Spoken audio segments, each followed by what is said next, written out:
de espectro todas las noches, en el Grand Splendid de Santa Fe, Enid y yo asistimos a los estrenos cinematográficos. Ni borrascas ni noches de hielo nos han impedido introducirnos, a las 10 en punto, en la tibia penumbra del teatro. Allí, desde uno u otro palco, seguimos las historias del film con un mutismo y un interés tales, que podrían llamar sobre nosotros la atención, de ser otras las circunstancias en que actuamos. Desde uno u otro palco, he dicho, pues su ubicación nos es indiferente.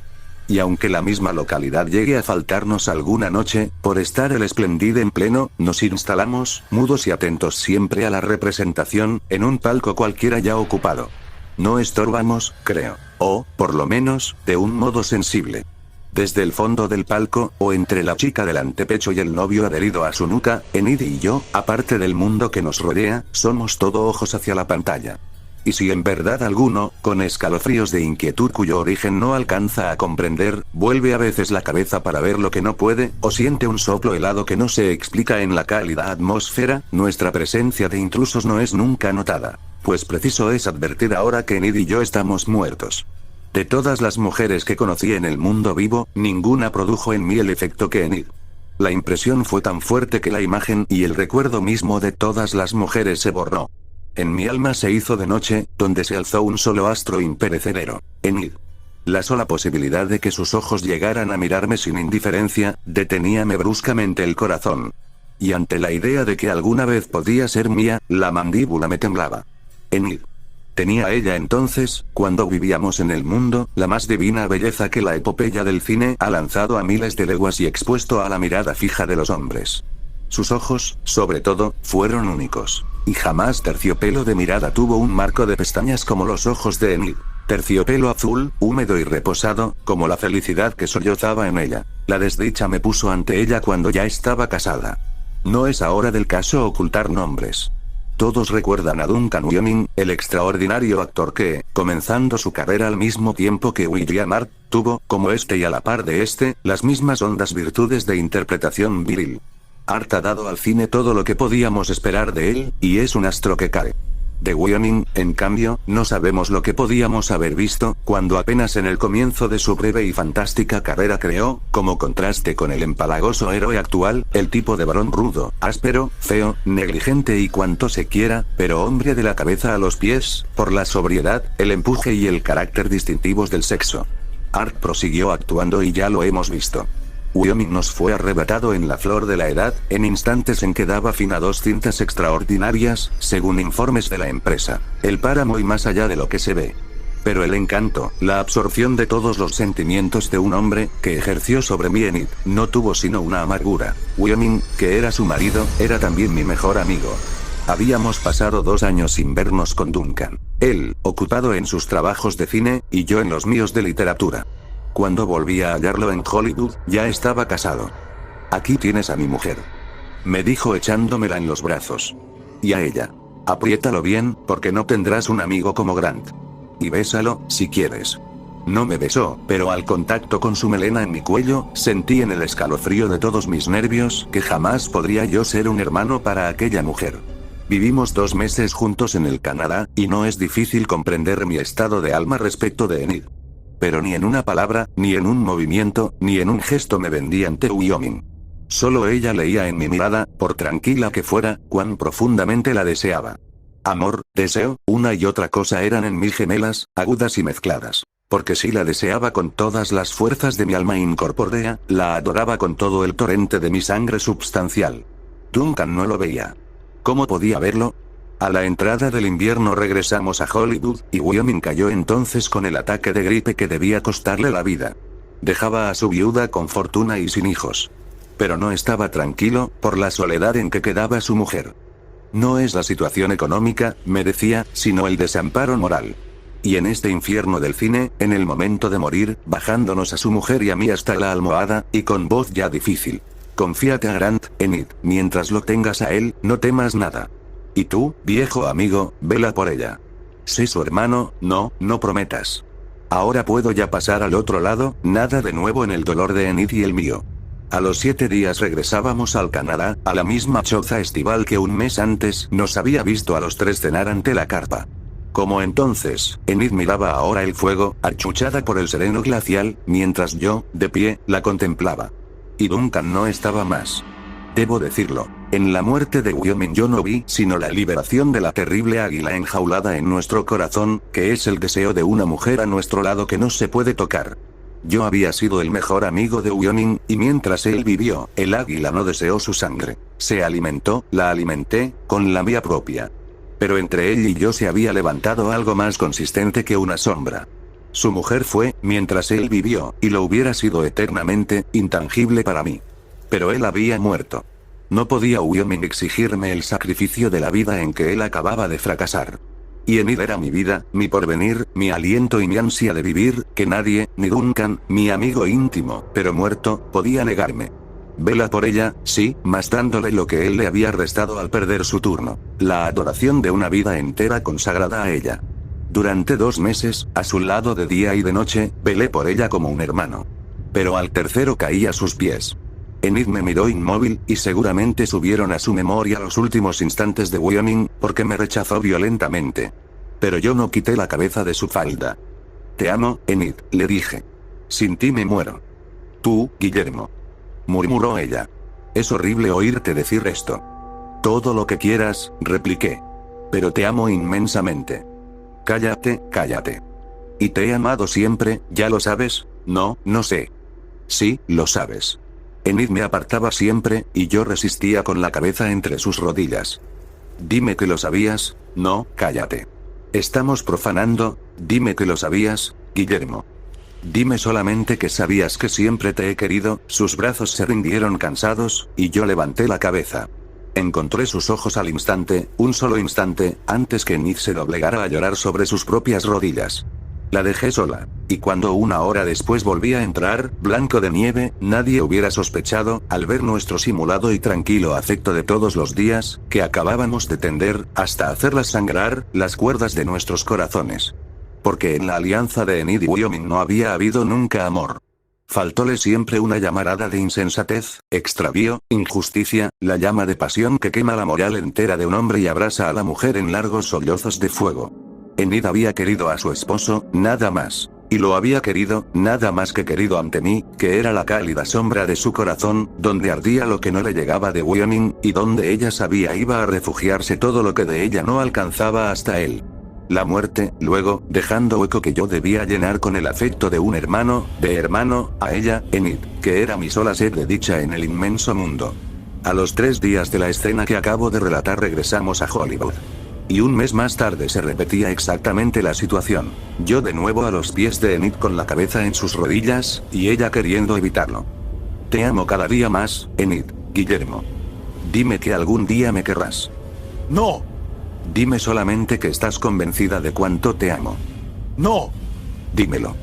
Déjame. ¿No ves que me estás haciendo sufrir de un modo horrible? Y al sentirme temblar mudo sobre el altar de sus rodillas, bruscamente me levantó la cara entre las manos. Pero déjame, te digo. Déjame. ¿No ves que también te quiero con toda el alma y que estamos cometiendo un crimen? 4 meses justos, 120 días transcurridos apenas desde la muerte del hombre que ella amó, del amigo que me había interpuesto como un velo protector entre su mujer y un nuevo amor. Abrevio. Tan hondo y compenetrado fue el nuestro, que aún hoy me pregunto con asombro qué finalidad absurda pudieron haber tenido nuestras vidas de no habernos encontrado por bajo de los brazos de Wyoming. Una noche, estábamos en Nueva York, me enteré que se pasaba por fin El Páramo, una de las 2 cintas de que he hablado, y cuyo estreno se esperaba con ansiedad. Yo también tenía el más vivo interés de verla, y se lo propuse a Enid. ¿Por qué no? Un largo rato nos miramos, una eternidad de silencio, durante el cual el recuerdo galopó hacia atrás entre derrumbamiento de nieve y caras agónicas. Pero la mirada de Enid era la vida misma, y presto entre el terciopelo húmedo de sus ojos y los míos no me dio sino la dicha convulsiva de adorarnos. Y nada más. Fuimos al Metropole, y desde la penumbra rojiza del palco vimos aparecer, enorme y con el rostro más blanco que la hora de morir, a Duncan Wyoming. Sentí temblar bajo mi mano el brazo de Enid. Duncan. Sus mismos gestos eran aquellos. Su misma sonrisa confiada era la de sus labios. Era su misma enérgica figura la que se deslizaba adherida a la pantalla. y a 20 metros de él, era su misma mujer la que estaba bajo los dedos del amigo íntimo. Mientras la sala estuvo a oscuras, ni Enid ni yo pronunciamos una palabra ni dejamos un instante de mirar. Largas lágrimas rodaban por sus mejillas, y me sonreía. Me sonreía sin tratar de ocultarme sus lágrimas. Sí, comprendo, amor mío, murmuré, con los labios sobre el extremo de sus pieles, que, siendo un obscuro detalle de su traje, era asimismo toda su persona idolatrada. Comprendo, pero no nos rindamos, ¿sí? Así olvidaremos, por toda respuesta, Enid, sonriéndome siempre, se recogió muda a mi cuello. A la noche siguiente volvimos.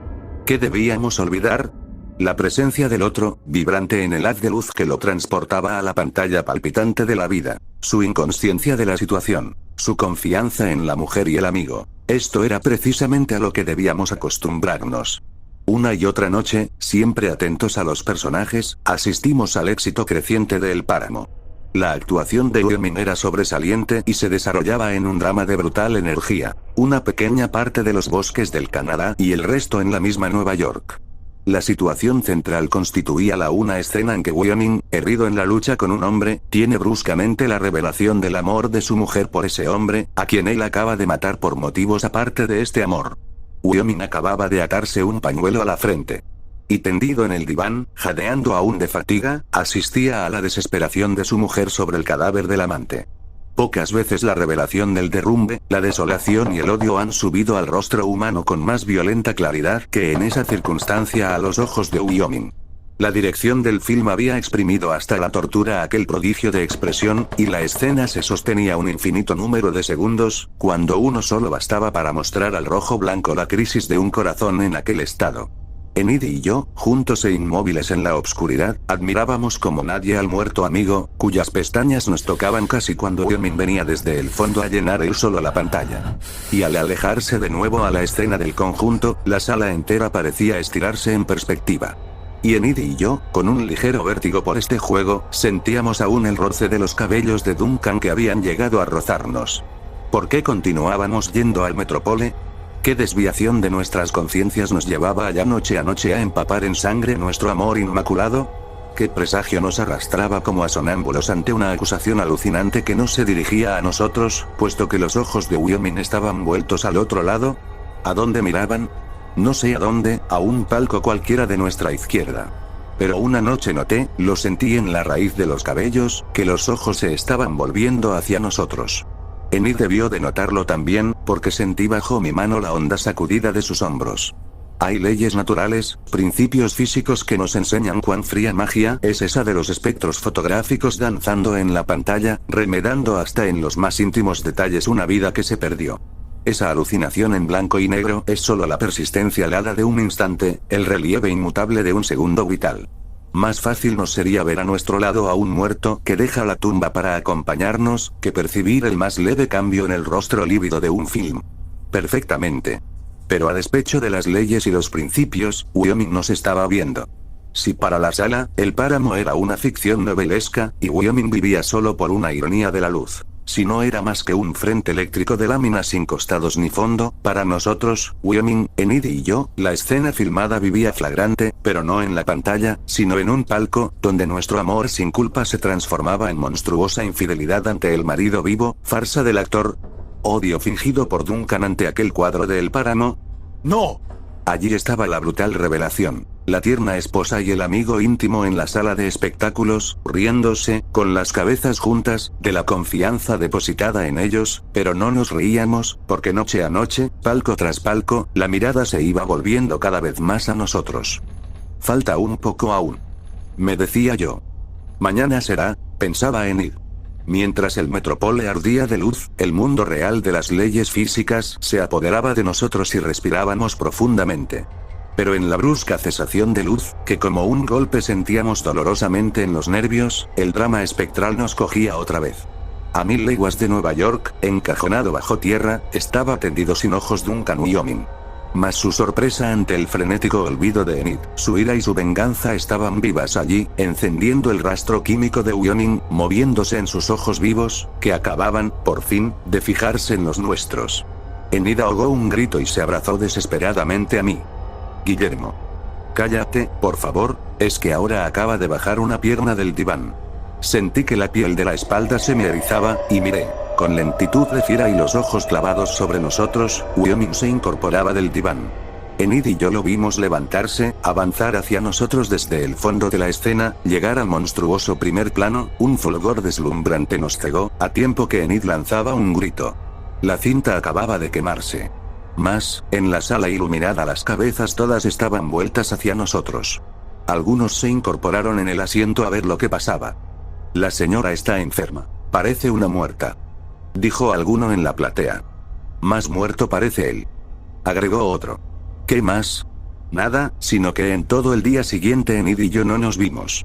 Únicamente al mirarnos por primera vez de noche para dirigirnos al Metropole, Enid tenía ya en sus pupilas profundas la tiniebla del más allá, y yo tenía un revólver en el bolsillo. No sé si alguno en la sala reconoció en nosotros a los enfermos de la noche anterior. La luz se apagó, se encendió y tornó a apagarse, sin que lograra reposarse una sola idea normal en el cerebro de Guillermo Grant, y sin que los dedos crispados de este hombre abandonaran un instante el gatillo. Yo fui toda la vida dueño de mí. Lo fui hasta la noche anterior, cuando contra toda justicia un frío espectro que desempeñaba su función fotográfica de todos los días crió dedos estranguladores para dirigirse a un palco a terminar el film. Como en la noche anterior, nadie notaba en la pantalla algo anormal, y es evidente que Wyoming continuaba jadeante adherido al diván. Pero Enid entre mis brazos. Tenía la cara vuelta a la luz, pronta para gritar, cuando Wyoming se incorporó por fin. Yo lo vi adelantarse, crecer, llegar al borde mismo de la pantalla, sin apartar la mirada de la mía. Lo vi desprenderse, venir hacia nosotros en el haz de luz. Venir en el aire por sobre las cabezas de la platea, alzándose, llegar hasta nosotros con la cabeza vendada. Lo vi extender las zarpas de sus dedos, a tiempo que Enid lanzaba un horrible alarido, de esos en que con una cuerda vocal se ha rasgado la razón entera, e hice fuego. No puedo decir qué pasó en el primer instante. Pero en pos de los primeros momentos de confusión y de humo, me vi con el cuerpo colgado fuera del antepecho, muerto. Desde el instante en que Wyoming se había incorporado en el diván, dirigí el cañón del revólver a su cabeza. Lo recuerdo con toda nitidez. Y era yo quien había recibido la bala en la sien. Estoy completamente seguro de que quise dirigir el arma contra Duncan. Solamente que, creyendo apuntar al asesino, en realidad apuntaba contra mí mismo. Fue un error, una simple equivocación, nada más. Pero que me costó la vida. 3 días después Enid quedaba a su vez desalojada de este mundo. Y aquí concluye nuestro idilio. Pero no ha concluido aún. No son suficientes un tiro y un espectro para desvanecer un amor como el nuestro. Más allá de la muerte, de la vida y de sus rencores, Enid y yo nos hemos encontrado.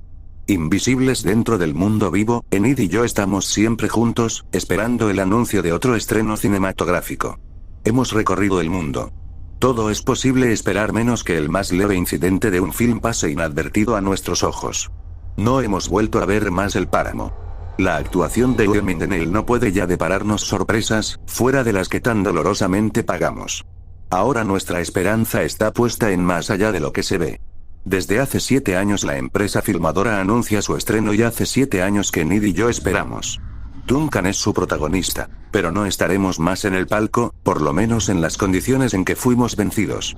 En las presentes circunstancias, Duncan puede cometer un error que nos permita entrar de nuevo en el mundo visible, del mismo modo que nuestras personas vivas, hace 7 años, le permitieron animar la helada lámina de su film. Enid y yo ocupamos ahora, en la niebla invisible de lo incorpóreo, el sitio privilegiado de acecho que fue toda la fuerza de Wyoming en el drama anterior. Si sus celos persisten todavía, si se equivoca al vernos y hace en la tumba el menor movimiento hacia afuera, nosotros nos aprovecharemos.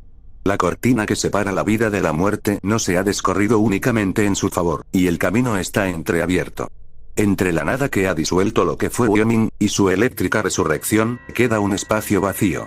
Al más leve movimiento que efectúe el actor, apenas se desprenda de la pantalla, Enid y yo nos deslizaremos como por una fisura en el tenebroso corredor. Pero no seguiremos el camino hacia el sepulcro de Wyoming. Iremos hacia la vida, entraremos en ella de nuevo. Y es el mundo cálido del que estamos expulsados, el amor tangible y vibrante de cada sentido humano, lo que nos espera entonces a Enid y a mí. Dentro de un mes o de un año, ella llegará. Solo nos inquieta la posibilidad de que más allá de lo que se ve se estrene bajo otro nombre, como es costumbre en esta ciudad. para evitarlo, no perdemos un estreno. Noche a noche entramos a las 10 en punto en el Gran Splendid, donde nos instalamos en un palco vacío o ya ocupado, indiferentemente. El espectro de Olivier Previllars y Baudouin Bertolón, nacidos los dos en la ciudad de Caen, estaban unidos desde la infancia por la más estrecha amistad. Eran más o menos de la misma edad, sus padres eran vecinos. Todo contribuía a hacer duradera la amistad que se profesaban. Un día, en una exaltación de sentimiento bastante común en la primera juventud, se prometieron no olvidarse jamás, e incluso llegaron a jurar que el que muriese primero iría al instante a ver al otro para no abandonarle. Escribieron y firmaron este juramento con su propia sangre. Pero pronto los inseparables, pues era así como les llamaban, se vieron forzados a alejarse uno del otro. Tenían entonces 19 años. Olivier, que era hijo único, se quedó en Caen para secundar a su padre en las tareas del comercio. Baudouin fue enviado a París para estudiar Derecho, pues su padre le destinaba a la abogacía. Se puede imaginar fácilmente el dolor que esta separación causó a los dos amigos. Se despidieron de la forma más afectuosa, renovaron su promesa y volvieron a escribir un nuevo juramento de reunirse, incluso después de la muerte, si el cielo quería permitirlo. Al día siguiente, Baudouin partió hacia París. Pasaron 5 años en perfecta tranquilidad. Baudouin había realizado los más rápidos progresos en el estudio de las leyes, y ya se encontraba en el grupo más distinguido de jóvenes abogados. Los dos amigos mantenían una correspondencia continuada y seguían comunicándose todas sus acciones y sentimientos.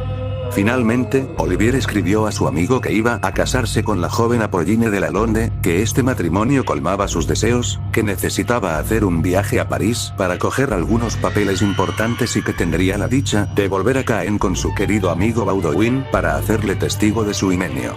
Anunciaba que llegaría en unos días a París, en coche público.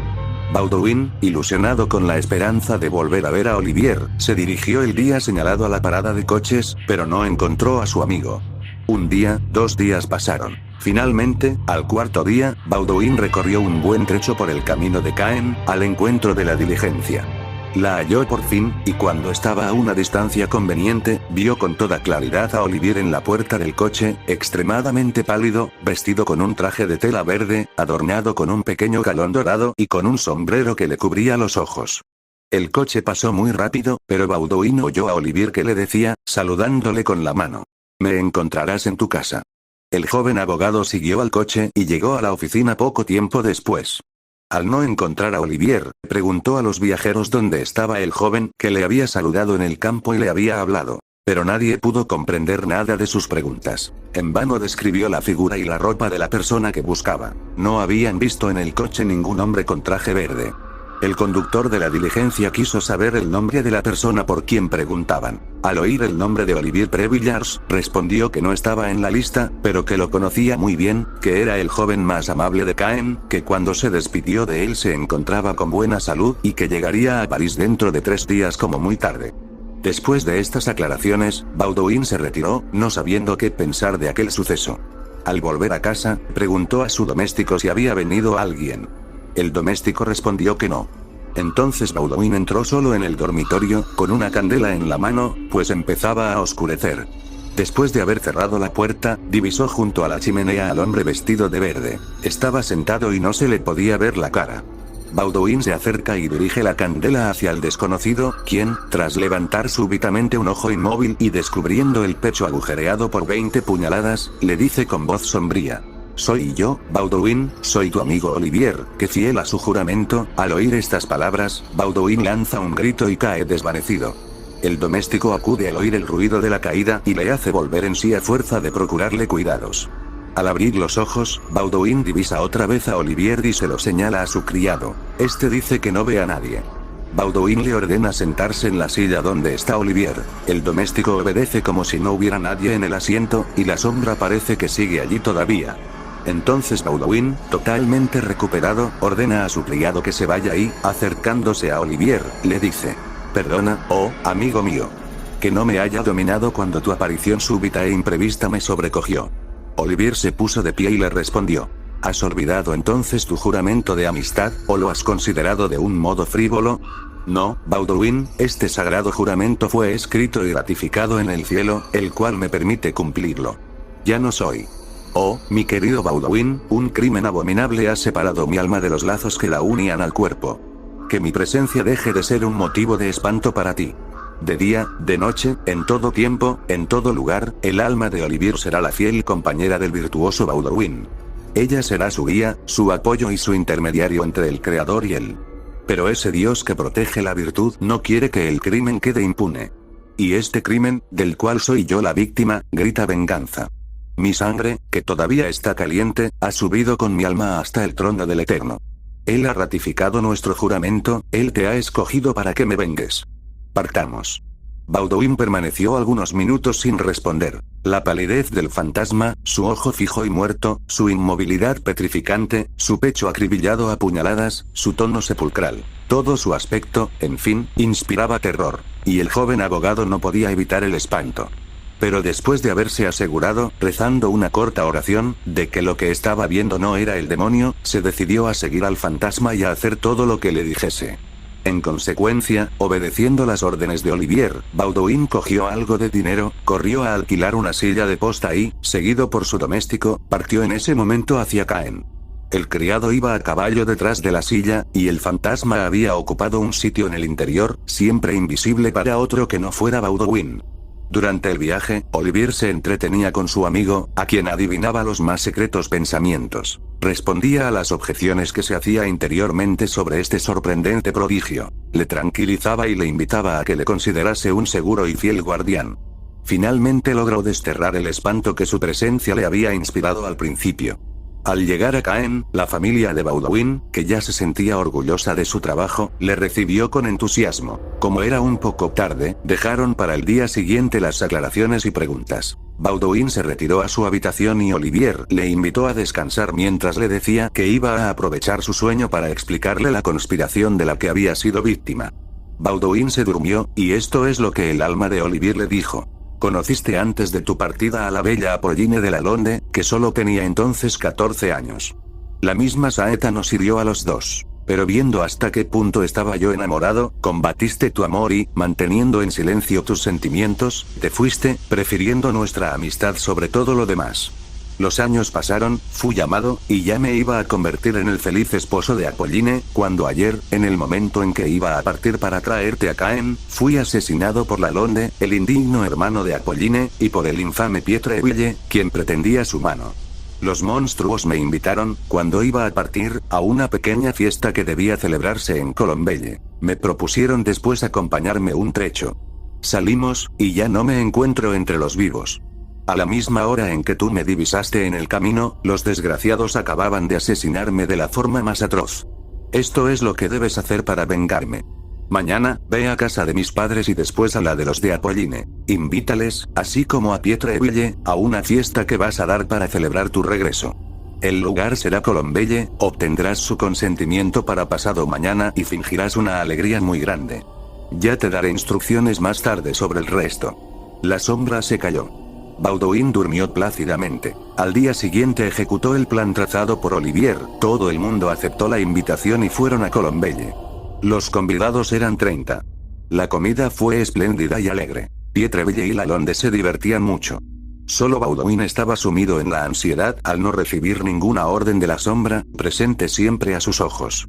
A los postres, Lalonde se levantó y reclamó silencio para leer una carta sellada que Olivier le había entregado, en presencia de Pietreville, según decía, el día de su partida con la orden terminante de abrirla 3 días después y en presencia de testigos.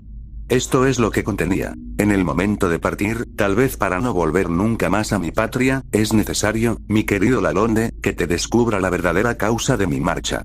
Habría sido muy grato haberte llamado hermano mío, pero hace pocos días he conquistado a una joven, por la que siento una atracción irresistible. Con ella voy a reunirme en París para seguirla donde el amor nos conduzca. Presenta mis excusas a tu hermana, de quien me siento indigno. Su venganza está en sus manos. He podido entrever que Pietreville la ama. Él la merece más que yo, Olivier. Todos quedaron mudos y estupefactos tras la lectura de la carta. Baudouin vio a Olivier agitarse violentamente. La carta pasó de mano en mano. Todos reconocieron la letra y la firma de Olivier. Baudouin quiso asegurarse a su vez, pero se la arrancaron de las manos. La carta se mantuvo algunos momentos en el aire y salió en dirección al jardín. La sombra indicó a Baudouin que la siguiese, y este corrió tras ella, guiado por Olivier.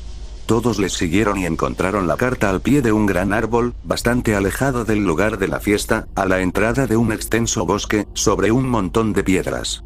Baudouin tomó la carta exclamando: ¿qué significa este misterio? Tratemos de penetrar en él, quitemos estas piedras y veamos lo que ocultan. Lalonde y Pietreville se rieron a carcajadas, y dijeron a los demás que no se molestaran por una hoja de papel movida por el viento. Baudouin insistió y, cogiendo a los dos culpables que intentaban alejarse, les llevó al pie del árbol.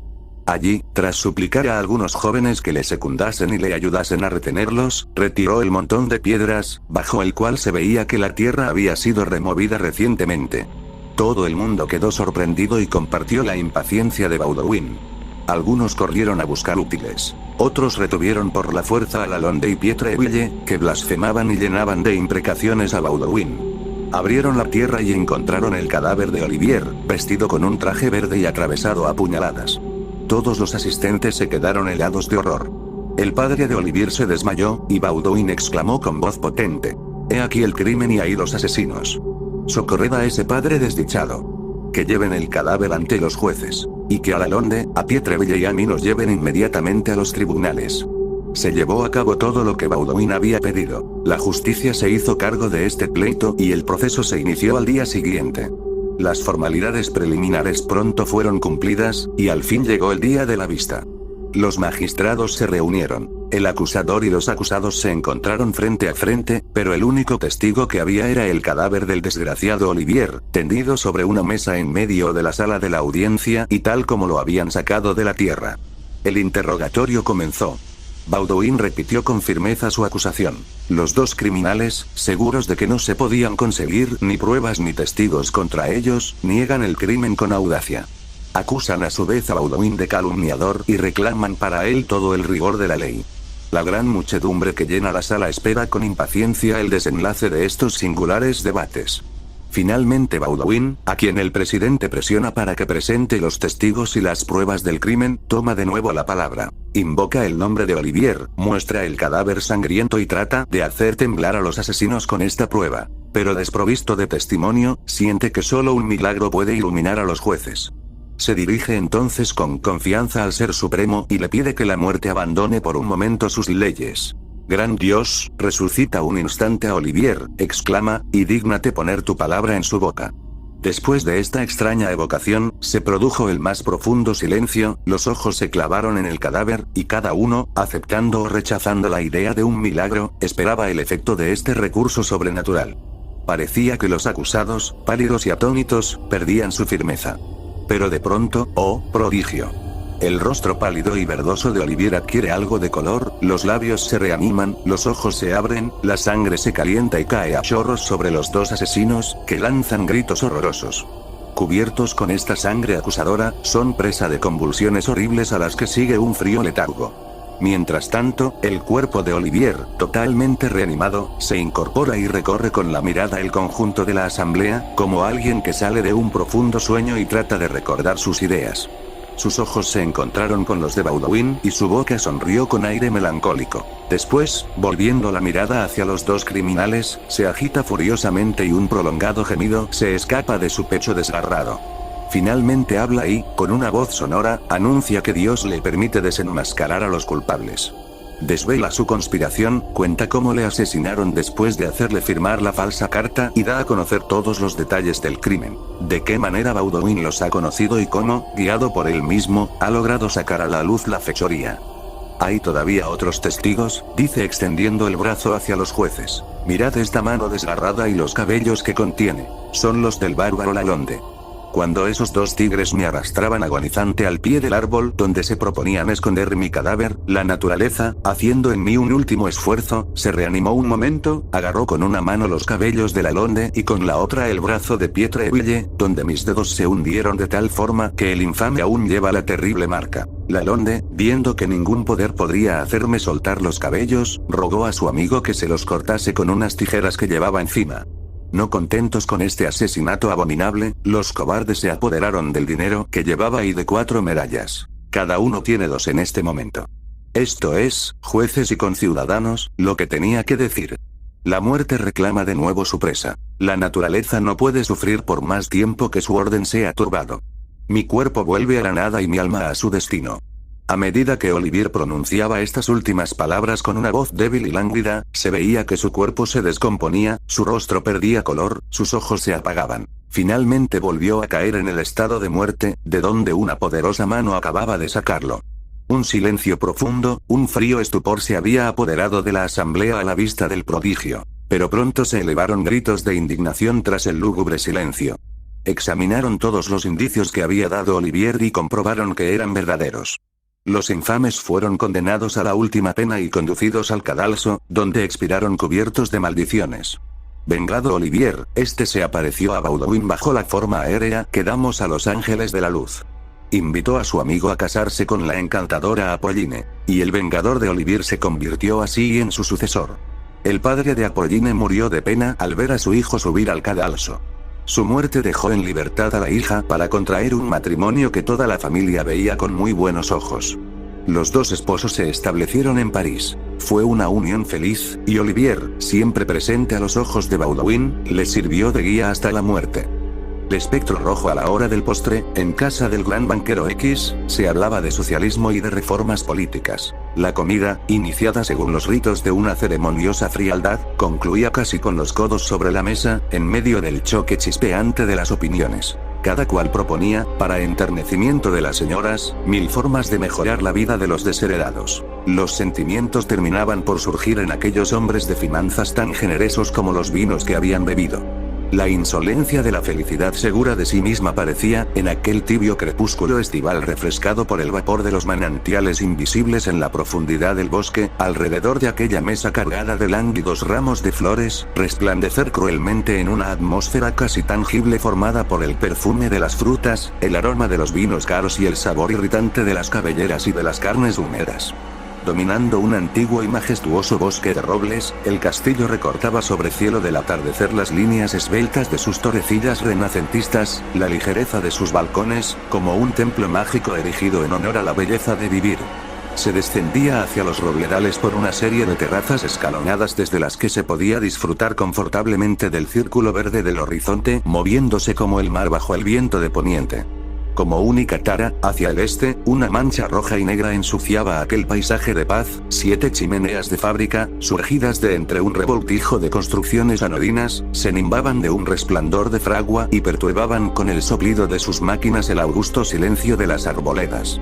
De todos los invitados del banquero, el poeta Pierre Chanteneuf había sido probablemente el único en percatarse de aquella antítesis. Invitado casual del famoso financiero, se abstenía de participar en la discusión que seguía, cada vez más animada e interesante, el curso previsto de ese tipo de justas, enriquecida con paradojas al estilo de Barrés y con citas sacadas del último número del Fígaro, en definitiva, el flujo de reminiscencias banales que sustituye en las personas dedicadas a la bolsa o a la política a las apreciaciones personales y a la emoción inteligente. Los vinos y las palabras habían continuado sucediéndose y el poeta persistía en el silencio. Se indignaba en el fondo de su corazón de la inconsciencia de los ricos cuyo bajo satanismo se complace en sazonar sus alegrías con palabras hipócritamente caritativas. Los que manejan el dinero, concluyó para sus adentros, representan en el actual combate social, el papel de aquellos viles escuderos de los ejércitos de antaño que atacaban a los débiles, acababan a los heridos y, para conseguir sus anillos, cortaban los dedos rígidos de los cadáveres. Y reflexionaba en la amargura de las necesidades que le obligaban a realzar con su aspecto modesto hasta la arrogancia y con su fisonomía leal y tímida aquella francachela de agiotistas en la que las cristalerías multicolores y la plata sobredorada no reflejaban sino odiosos hocicos húmedos y enrojecidos con la sangre de los pobres. Pierre Chanteneuf, cuya clara visión vislumbraba bajo las apariencias la extrema falsedad de aquellas almas, sufría enormemente. La conversación pretenciosamente baladí embotaba su entendimiento como una droga estupefaciente. En su condición de oyente obligado, la única impresión que experimentaba ante aquel intercambio de ideas mánidas era una fatiga intolerable, penosa como una pesadilla. Los apellidos de los comensales, que le llegaban como a través de un sueño, le evocaban las imágenes de garabatos lastrados con un carga de pesadas consonantes judaicas o germánicas. La cena había concluido y Chantenev había logrado pasar casi inadvertido a la sombra de un prominente bolsista poco locuaz después de haber bebido, y al que la trufa y el cigarro adormecían como a las boas. Se habían trasladado a una terraza decorada con macizos rhododendros y de hortensias de los que surgían los pedestales de las estatuas. A los pies de los comensales, los follajes sonoros del bosque empezaban a oscurecerse. El misterio, que se impone a casi todos los hombres y ordena el recogimiento de campesinos y pescadores, no había podido contener el parloteo de los invitados. La discusión se hacía cada vez más fastidiosa, enrollando en su embate el montón de ideas trilladas que la presa sirve cada día a las inteligencias del común. Habríase dicho una premeditada traición contra la mimosa pureza de aquella velada. Ensimismado, Chantenev seguía otros pensamientos y en aquel momento, su mente viajaba por el país de los sueños bien lejos de aquellos comensales de fortuna. Se complacía en proyectos de obras largamente acariciadas y se avergonzaba un poco de hallarse allí. Pero estaba escrito que no terminaría apaciblemente aquella velada y pronto tuvo que salir bruscamente de su ensoñación. Una joven atolondrada que había oído que lo presentaban como poeta y que lo observaba esperando alguna recitación, denunció su silencio. De inmediato, se produjo un encarnecimiento generalizado. ¿Cómo, estimada señora? ¿Tenemos entre nosotros a un poeta y no dice usted nada? Es algo realmente imperdonable, pues usted sabe cuánto adoramos la poesía y a los poetas. Cuéntenos mejor una leyenda, está empezando a oscurecer bajo los grandes robles. Que cuente lo que él quiera, el conjunto de hombres se mostraba menos entusiasta. Un grupo de ancianos, pesados por la digestión y los cálculos, no se inmutó siquiera. Impulsados sin duda por la esperanza de aburrirlos a todos, después de disculparse por no recitar versos, Chantenev empezó la narración de una anécdota legendaria cuyos hechos, según él, habían sucedido en aquel mismo lugar, muchos años atrás. Ahora aún la seriedad del paisaje normando, monotonía del mar y de sus prados, suavidad de sus lluvias perpetuas, aconseja respetar las cosas desconocidas. Los campesinos han conservado el terror hacia los cuervos que, desde lo alto de los humilladeros, embrujan a los caminantes rezagados y perturban su espíritu. A orillas de los ríos ensombrecidos por los follajes fúnebres de los nogales, los aparecidos vienen a lavar sus sudarios que tienden a la luz de la luna. Los senderos desiertos son con frecuencia cortados por ataúdes negros, y nadie, so pena de morirse a lo largo de aquel mismo año, debe pasar sin haberle dado religiosamente la vuelta. En otros lugares es la Miltoraine, la alta dama blanca que aumenta a medida que uno se aleja de ella y cuya presencia viene acompañada por un zumbido sobrenatural, por un viento impetuoso en los grandes árboles. Hace unos años, y dado que la carretera actual no existía aún, para llegar a las alquerías se tomaban una serie de veredas que bordeaban extensos campos sembrados de cebada, de alforfón y de colza. Esos senderos conducían a la iglesia cuyo cementerio, cubierto por la sombra de los fresnos y rebosante de vegetación, es uno de los más melancólicos que conozco. Era ese el camino que tomaban cada tarde las chicas para volver de los campos con sus cántaras de cobre llenas de leche, colocadas en equilibrio sobre el hombro. Hacia el otoño se difundió el rumor de que un aparecido acudía cada noche al portillo de piedra que separa el cementerio del camino. Era un fantasma envuelto en un sudario, de cara invisible, que no se movía. La vulgarización de las ideas científicas, dijo alguien, disipa poco a poco esas ridículas supersticiones. Sin prestar atención a la interrupción, Chantenev prosiguió con su voz indiferente y algo monótona. Habló del terror de los campesinos, de las conmovedoras creencias relativas a las almas del purgatorio, de la indefectible fe de los sencillos en las cosas inmateriales. Su elocuencia, vibrante por las indignaciones contenidas, hizo por un momento estremecerse a todos aquellos sibaritas de alma sórdida, cautiva para siempre en el círculo infernal de la carne y del dinero. Su voz fresca y profunda tenía misterio y se habría comparado a las penetrantes mareas de la oscuridad creciente cuyas majestuosas angustias evocaba su relato. La concurrencia entera fue sacudida por un simpático estremecimiento cuando Chantenev describió la angustia del mozo de labranza que cada noche se envolvía en una sábana y jugaba al fantasma y que un día vio junto a él a un inmaterial y auténtico aparecido. Recogieron a la mañana siguiente envuelto en su sudario, rígido por el frío de la mañana, el cadáver crispado del desgraciado bromista. No fue Villiers de L'Isle Adam quien dijo: si juegas a ser fantasma, te convertirás en fantasma. En medio del silencio producido por aquella conclusión, la voz de un oyente distraído, sociólogo absorto sin duda en planes de felicidad futura para los pobres, se escuchó decir: Perdón, pero, la cuestión del pauperismo, no comprendo bien la relación con... Sin embargo, es muy sencillo, articuló el poeta con una voz serena, volviéndose hacia las rojas fábricas resplandecientes en la noche ya completa. Creo que los felices de esta sociedad, no deberían divertirse tanto con el espectro rojo.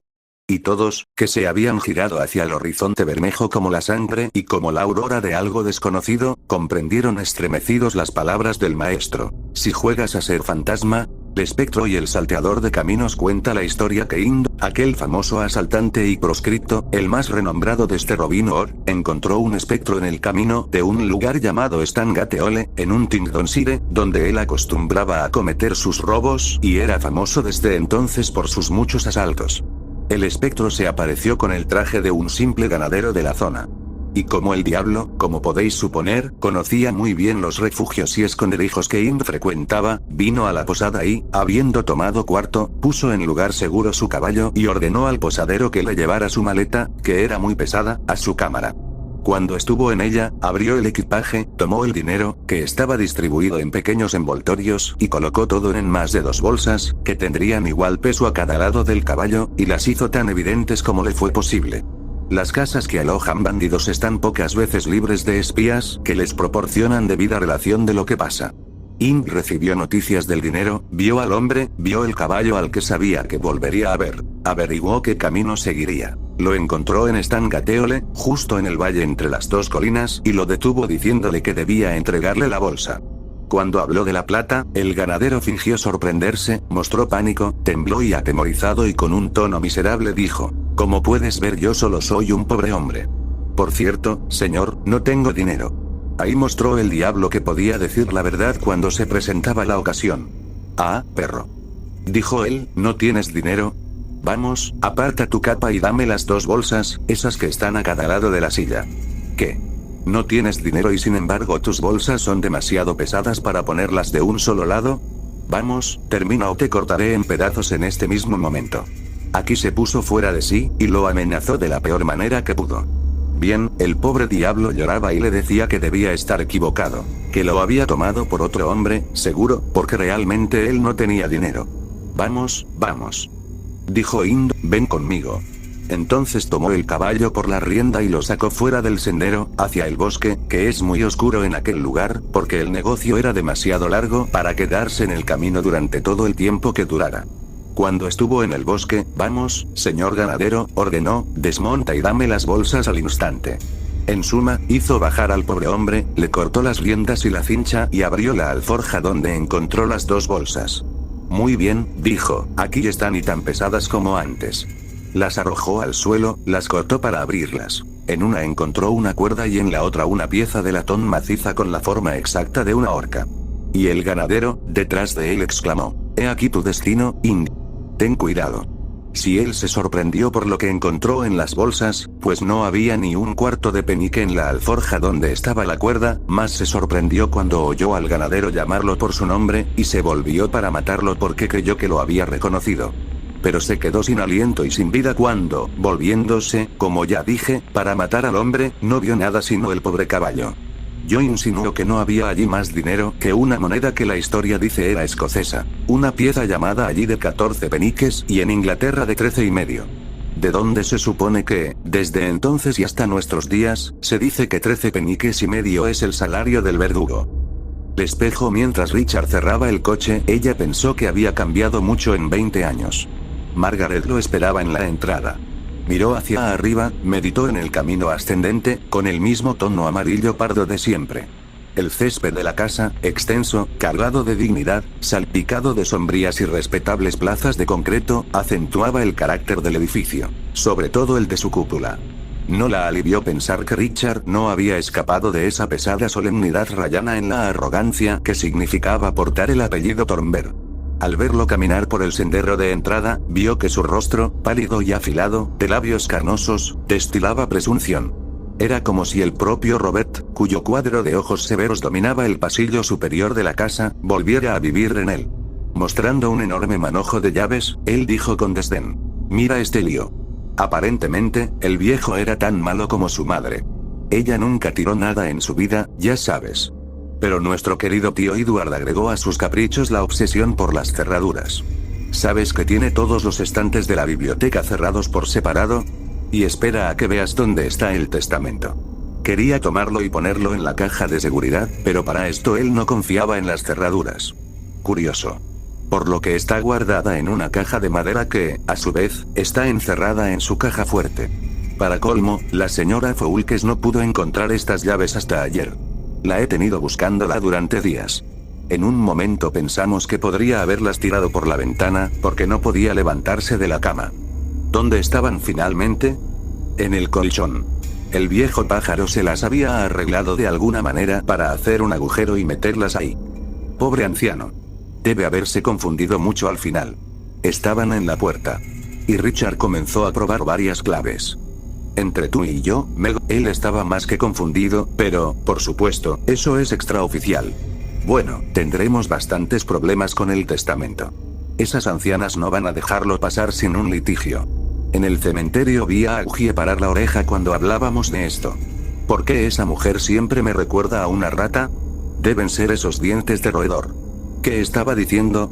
No escuché con atención, porque me sentía demasiado deprimido, pero ella dijo algo sobre la influencia indebida y cómo yo era una persona demasiado sensible para ser parte de un fraude.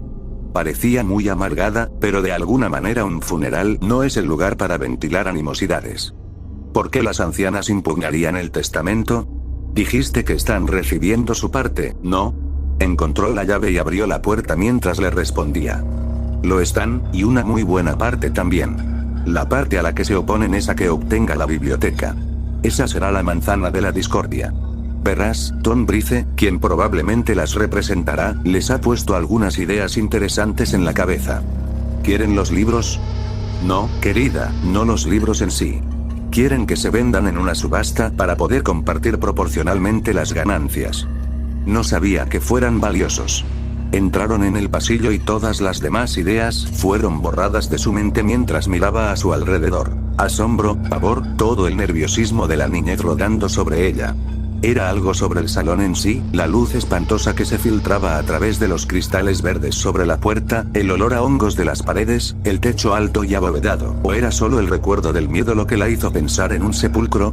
En el centro, la escalera, alfombrada densamente en granate, serpenteaba hacia arriba en la sombra. A la izquierda estaba el comedor, oscuro, con las persianas corridas y los pesados muebles de nogal asomando indistintamente.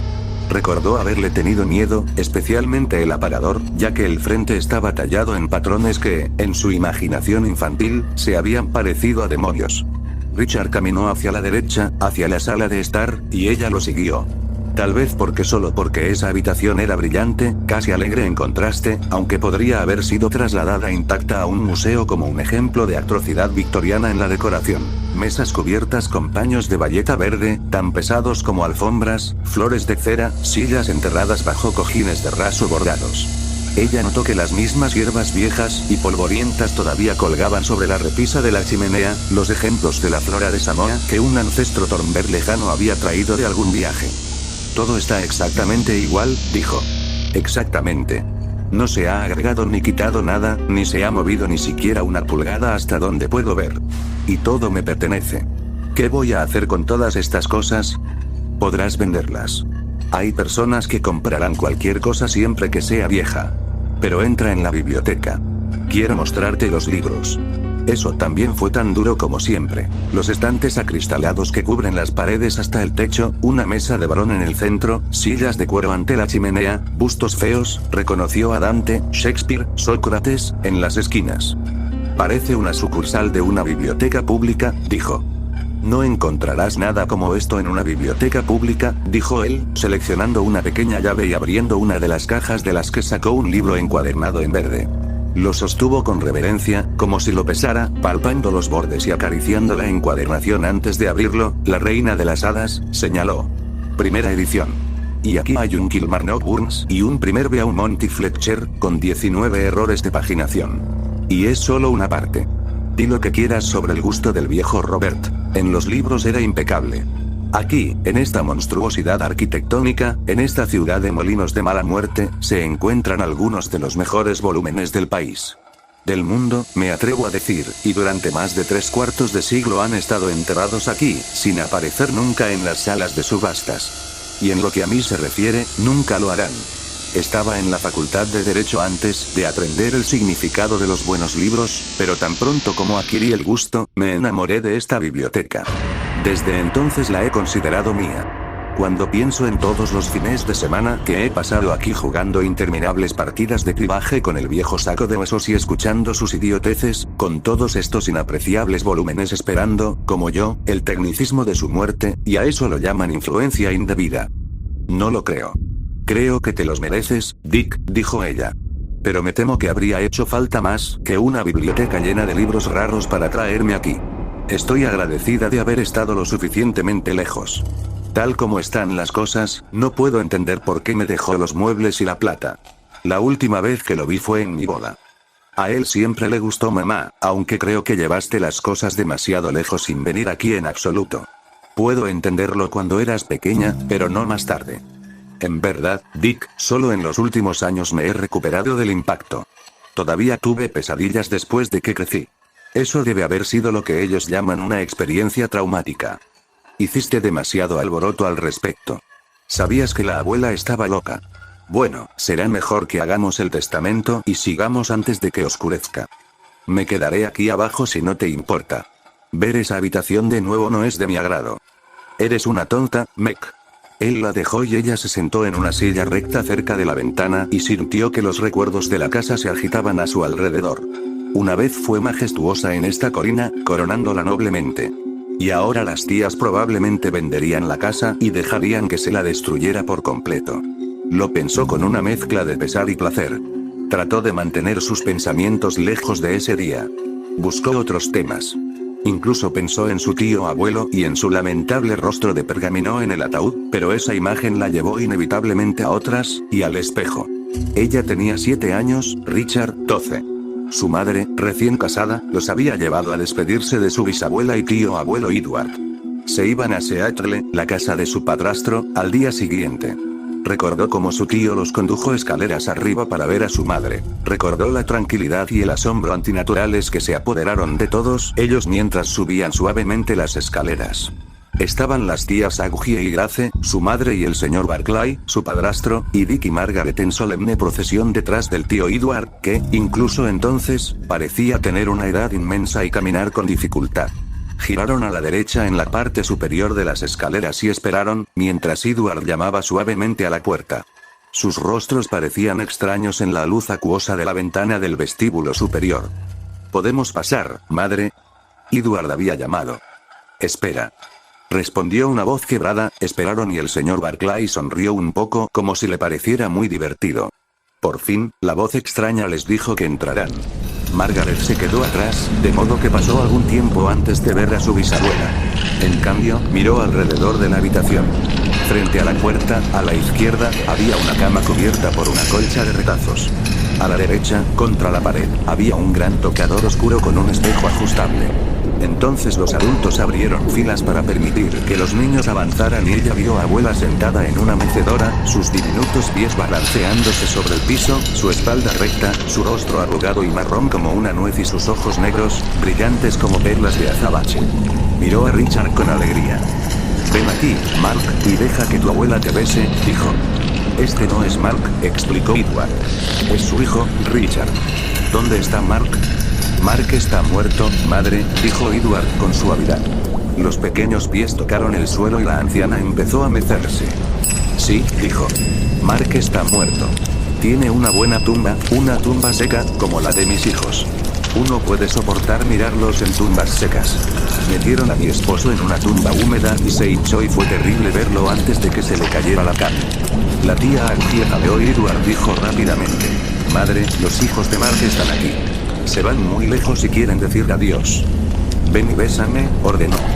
Dick, con el rostro muy rojo, se acercó y la besó en la mejilla. Ella le susurró algo al oído y se rió para sí misma. No tengas miedo, le dijo a Margaret. No estoy muerta aún. Temblando, Margaret la besó rápidamente en la comisura de la boca, estaba tibia, seca, y olía a pan amargo. Después de la cena, Edward mostró a los adultos el jardín mientras los niños observaban las vistas estereópticas en la biblioteca. Cuando se oyeron las voces de los adultos en la distancia, Richard comprobó su paradero desde la ventana y luego le dijo a Margaret: vamos arriba a ver a la abuela. No quiero. Oh, vamos. No seas un bebé. ¿Sabes lo que me dijo?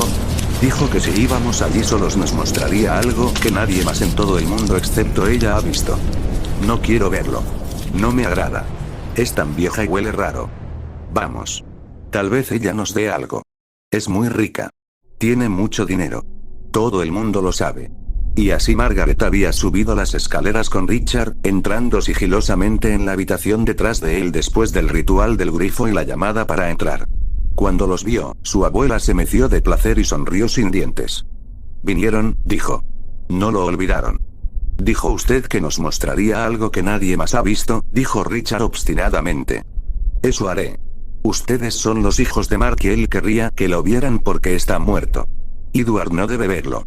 Su padre no querría que él lo viera. Él lo ha dicho.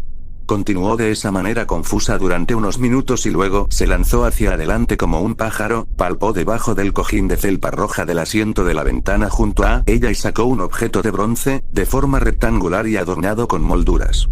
La dejó sobre su regazo, apoyó sus manos veteadas y moteadas sobre ella y miró la alfombra como si estuviera rezando. Luego dijo: aquí está mi espejo, mi propio espejo. Eso no parece un espejo, dijo Richard. Está cerrado. Como ojos que no ven. Pero cuando este espejo está abierto podemos ver a nuestros muertos. Mi esposo a quien odiaba y mis hijos a quienes amaba, están todos aquí, y tu padre también está aquí, si quieres verlo. Se ve muy bien, porque lo embalsamaron y su ataúd es fuerte. Mi esposo está limpio y liso ahora, una calavera por fin. No lo verás. No dejaré que lo veas. Margaret no podía respirar. Más y más fuerte agarró la mano de Richard. Eso es una locura. Dijo enojado. ¿Cómo puedes ver a una persona después de que está muerta?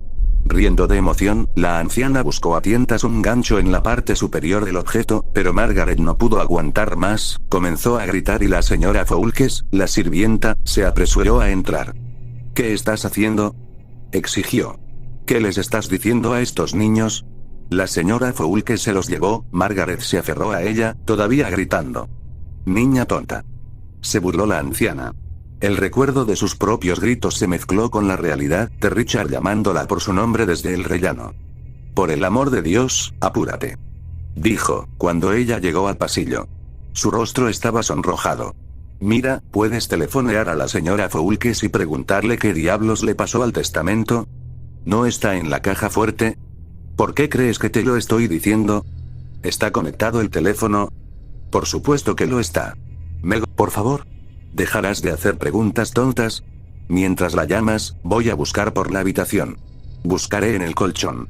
Margaret se acercó al teléfono al final del pasillo y, vacilante sobre interrogar a Richard sobre el número de la señora Foulkes, buscó en el cajón de la mesita hasta que encontró una libreta de direcciones.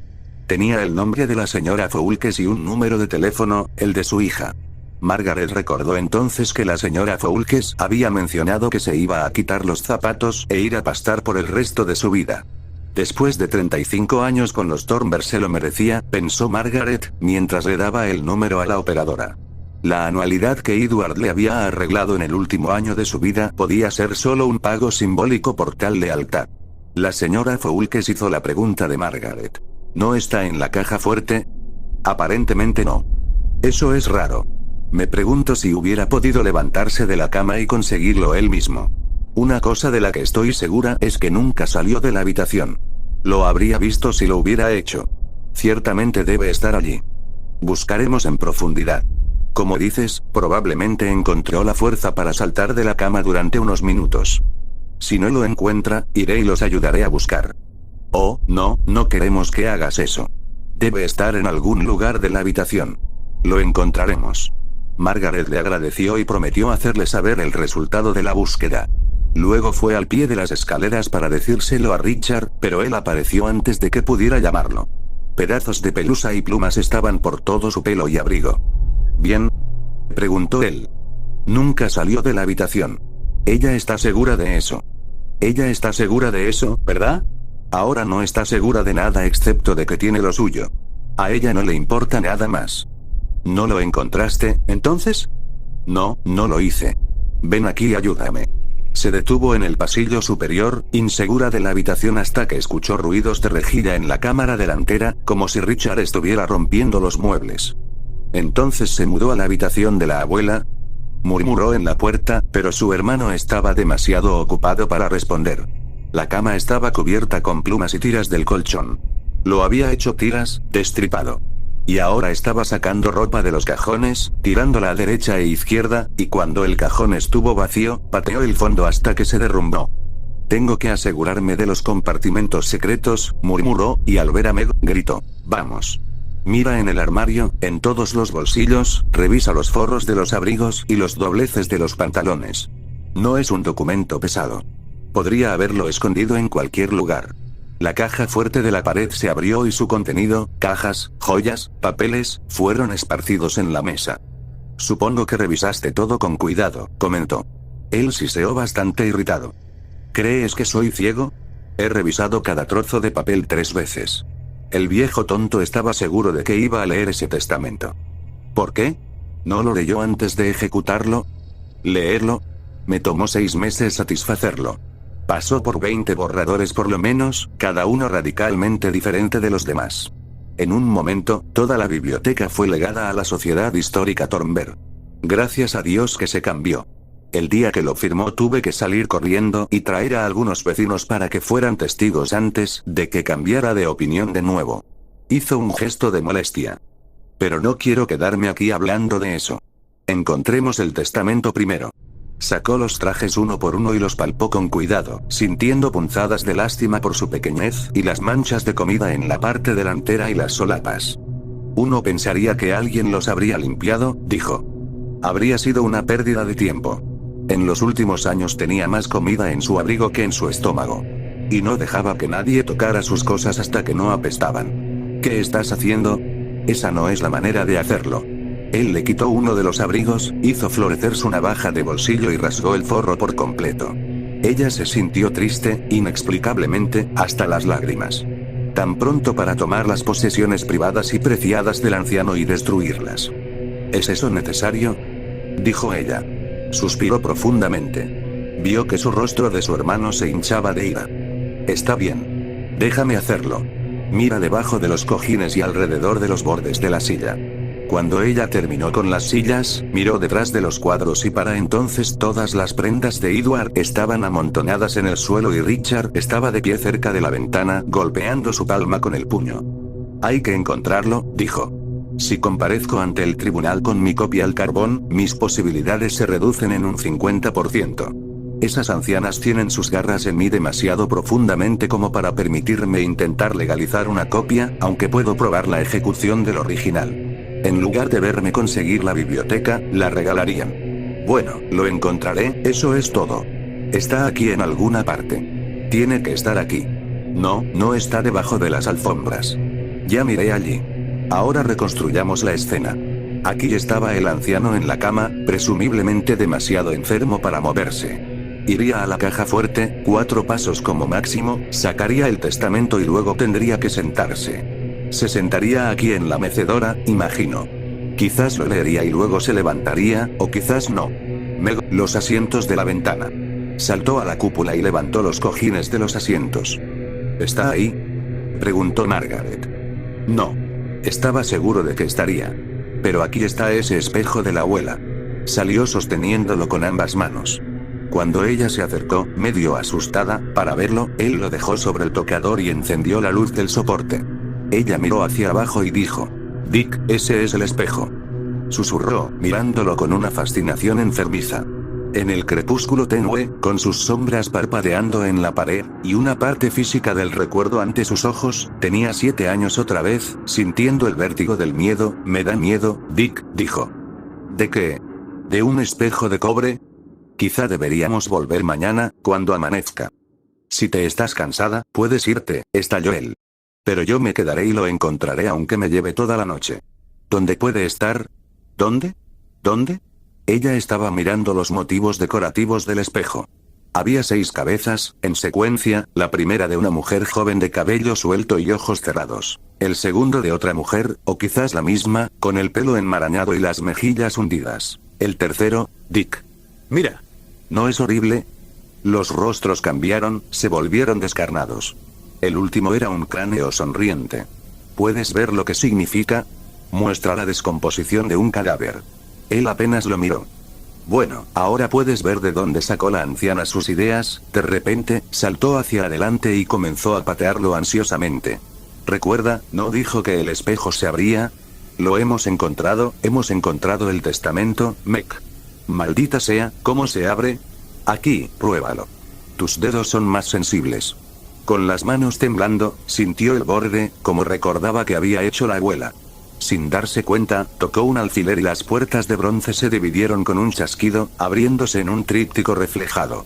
La acción fue tan inesperada que ella gritó, y también Richard, pero su grito fue de placer, porque allí, presionado transversalmente la base del espejo, había un documento con el reverso azul. Meg, cariño, lo hemos encontrado. Gritó, tomándola de los brazos y sacudiéndola. Lo abrió y colocó debajo de la lámpara para leerlo. Ella miró al espejo. Nada se reflejaba excepto su propio rostro pálido, con el sombrero a un lado y mechones de cabello que sobresalían. Se enderezó el sombrero y se echó el pelo hacia atrás. Tenía los dedos fríos. Richard seguía leyendo, pasando a la última página. Luego, un trozo de papel cayó al suelo. Lo recogió, lo miró boquiabierto y luego se lo entregó a Margaret, quien lo tomó con asombro. Era una firma. Edward Thornberg, seguida de un sello rojo. Encima de él, en el borde irregular, había algunas líneas escritas a máquina. Ella volvió a mirar a Richard. Las venas de su frente estaban dilatadas, sus ojos inyectados en sangre. La furia subió a su rostro y estalló por fin en un bramido.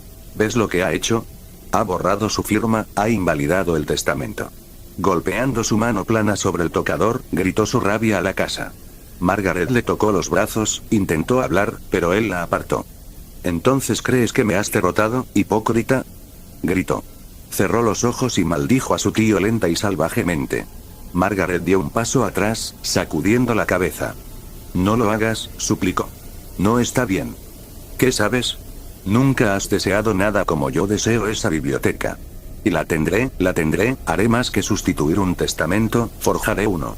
Puedo hacerlo, puedo rastrear las firmas, nadie lo sabrá jamás. Balbuceando, se inclinó sobre la cómoda y trazó las firmas de los testigos con los dedos. De repente se enderezó y señaló a la izquierda del testamento.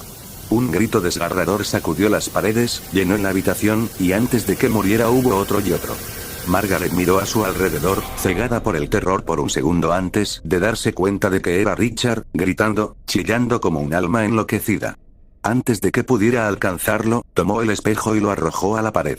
Se hizo añicos y se estrelló contra el suelo. Richard ya no gritaba. Giró la cabeza y sus ojos eran vagos, sus manos temblaban. Era él, susurró. Estaba allí, en su ataúd, en el espejo, riendo. Sollozando, se apoyó pesadamente contra su hermana. Vestuario. Lo mejor de aquello era que, en realidad, no había robo. Todo el mundo sabía que los barcos permanecían en el estuario porque su estancia allí era mucho más económica que convertirlos en chatarra. Por la noche había un guardián y una patrulla, pero ambas cosas eran superficiales y negligentes. Eludirlos era tan fácil como hacer que los hurtos pareciesen casi más legítimos de lo que hubieran sido si los barcos hubiesen estado completamente abandonados. No es extraño que Picard pensase que sus robos eran una especie de salvamento loable. Noche tras noche escarbaba en las entrañas de los podridos barcos Liberty y se largaba con chapas de metal, partes de instrumentos y largos tubos de latón y de cobre. Tenía un amigo en el negocio de la construcción de barcos que le compraba la mayoría de lo que él se apropiaba, pagándole a un precio muy por debajo del normal. En cierta ocasión, el cuadro de lo que le sucedería si le echaban mano, trastornó un poco a Picard. Él creía que los barcos eran propiedad del Estado y el robo conduciría a un castigo proporcionado. Pero aquellos orangutanes de la patrulla hacían tanto ruido durante sus rondas que habría de ser sordo, mudo y ciego para que le atraparan a uno. El negocio era bueno. Después de los 3 primeros meses, Picard consideró que ganaba lo suficiente para tener un ayudante. Era un muchacho alto y fuerte, que usaba un ajustado casquete de lana y que se llamaba Gene. Sin dificultad admitió la creencia de Picard de que su ocupación era una de las irregularidades más ligeras y necesarias para que los ejes del negocio permanecieran engrasados y giraran fácilmente. En otros aspectos, era también un muchacho sagaz. Después de llevar trabajando para Picard 3 o 4 días, sugirió algunas innovaciones en la técnica del salvamento. Llegaron a un acuerdo, y aquella semana las ganancias del Picard se elevaron en un 120% sobre las de las semanas anteriores. Una modesta prosperidad visitó el hogar de Picard. Estelle empezó a guisar con mantequilla en lugar de margarina y comenzó a leer los anuncios de los abrigos de pieles con ojos críticos.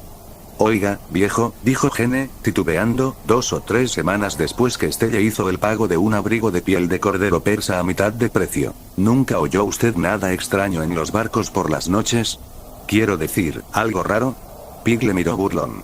La noche era oscura y cubierta, con mucha luz difusa en el cielo, y podía entrever, aunque confusamente, la silueta de la cabeza y de la cara de Gene a su lado en la motora. No te calientes los cascos, le dijo. La patrulla no nos molestará nunca. Esos bastardos no sabrían orientarse si se metieran en los barcos. Gene se estremeció. Aún era muy joven. No me refiero a la patrulla, contestó. Me refiero a algo, extraño. Algo que haya en los barcos, como lo que me siguió. Picard se echó a reír. Tienes demasiada fantasía, pequeño, dijo. Lo de pequeño era como una venganza porque Gene le llamaba viejo, cosa que detestaba. Aquí no hay nada, excepto un montón de barcos viejos y herrumbrosos.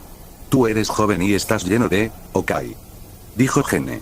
Yo solo, procura, si puedes, arrancar algo más de ese tubo de latón, le dijo Picard cuando se separaron. Bert me dijo que necesitaba bastante. De acuerdo, artísticamente hablando, Gene hubiera debido desaparecer aquella misma noche. Pero no fue sino hasta el viernes siguiente cuando dejó de mostrarse en la motora con su cargamento de chatarra. Pig le esperó pacientemente al principio, con inquietud después. ¿Qué podía haberle sucedido al muchacho? Claro que podía haber tenido un encuentro con la patrulla, pero Pig no había oído ningún alboroto, y los ruidos se perciben muy bien sobre el mar. Las patrullas hacían su ronda con faroles y linternas, haciendo más ruido que un terremoto. Pero si Gene no había tropezado con la patrulla, ¿dónde estaba? ¿Se habría caído en alguna parte al trepar en la oscuridad?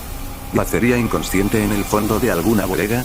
Antes de que la claridad le obligase a regresar a su casa, Picard buscó al muchacho por unos cuantos buques. No encontró señal de él. Los registró a la noche siguiente, y a la otra, no olvidando, como es lógico, su primordial interés en sus adquisiciones, hasta que no quedó un solo casco por registrar. No encontró a Gene. Solamente, en el tercer casco que visitó la última noche, halló el casquete de lana del muchacho, flotando sobre el agua sucia y pestilente del Pantoque. Picard estaba disgustado, más disgustado de lo que hubiera querido admitir. Si Gene había sido atrapado por la patrulla, aquello significaría para el propio Pig, más pronto o más tarde, un contratiempo. Y si la patrulla no era responsable de su ausencia, ¿qué era? Estelle notó su preocupación y le preguntó hasta que le obligó a darle razón de su inquietud. Cuando terminó el relato, ella se echó a reír. Era un cobarde, Pig, dijo, consolándole. Lo que sucedió fue que tuvo miedo y echó a correr. Luego, le ha dado vergüenza venir a contártelo. Lo que te digo, un cobarde. Bien, ¿pero por qué tuvo miedo? ¿De qué tuvo miedo? Preguntó Picard.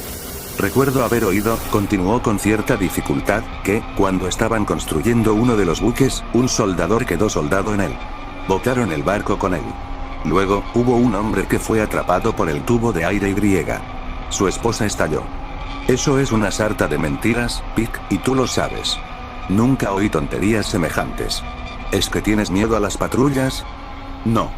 No sé qué tiene que ver eso contigo. Nunca creí que perdieses la cabeza. Mabel me dijo que ayer estuvieron en Selby y. Picard comprendió que Estelle estaba pensando en los pagos de su nuevo abrigo de pieles.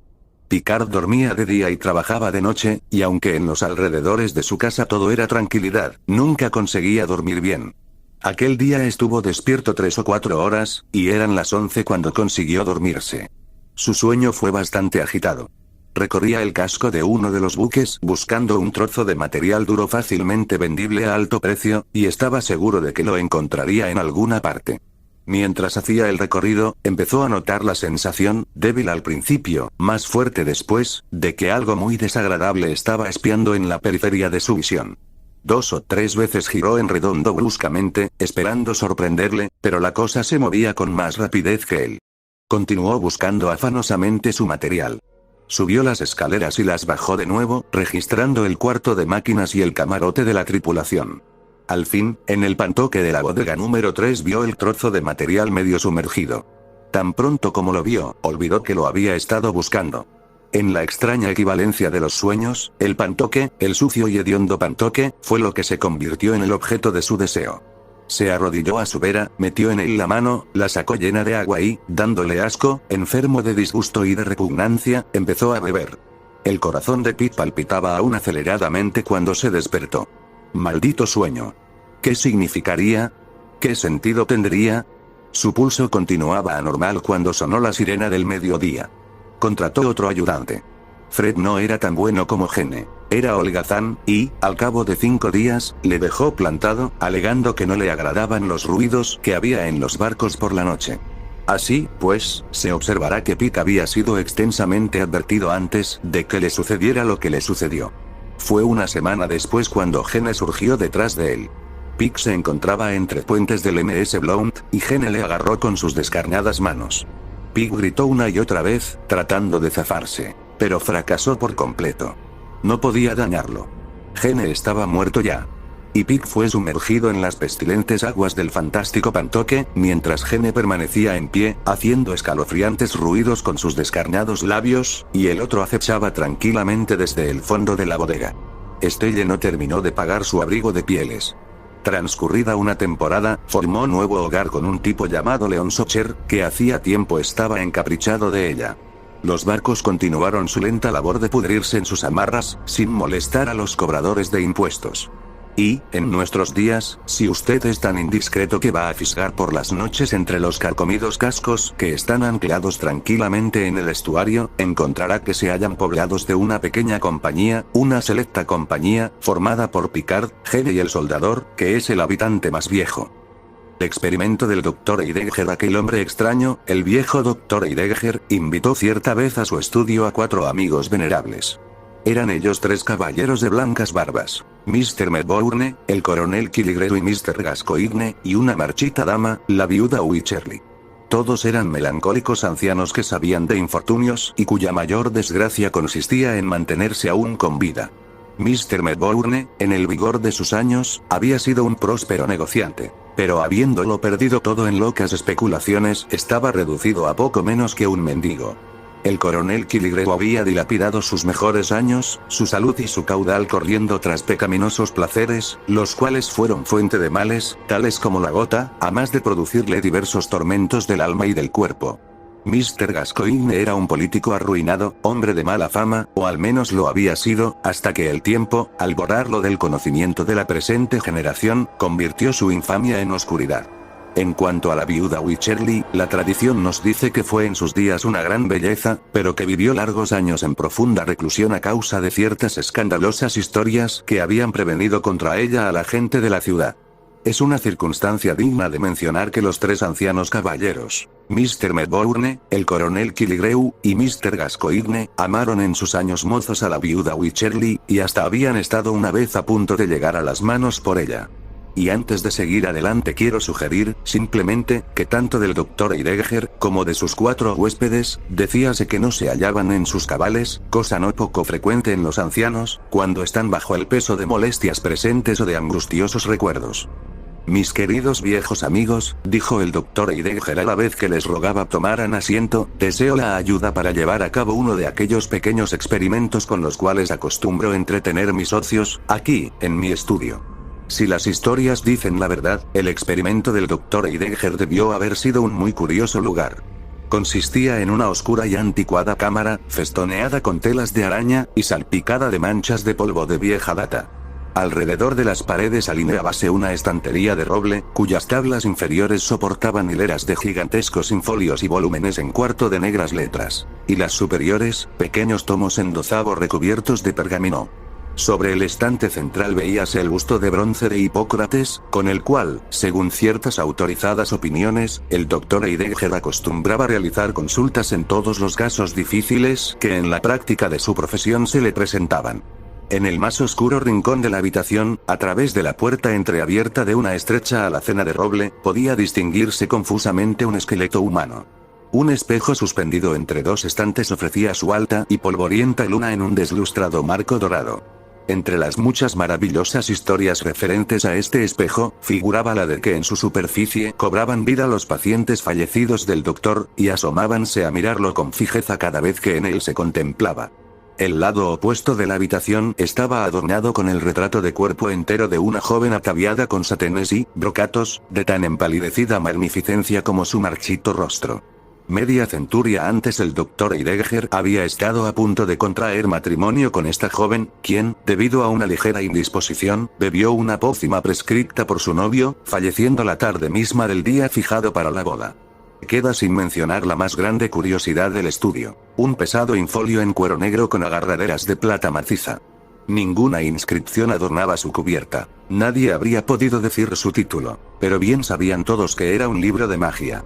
Cierta vez, al levantarlo una mucama, simplemente para quitarle el polvo, el esqueleto rechinó en su encierro, el retrato de la joven avanzó un paso sobre el piso, y varios fantasmales rostros aparecieron en el espejo, mientras la cabeza de bronce de Hipócrates, arrugando el ceño, decía: «Deténgase».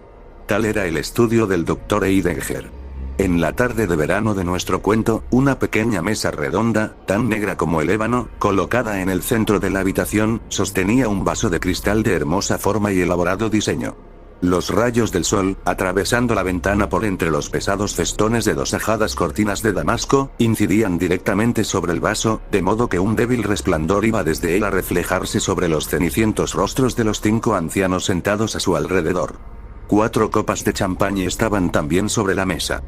«Mis queridos y viejos amigos», repitió el doctor Heidegger, «puedo contar con la ayuda de ustedes para realizar un experimento extremadamente curioso».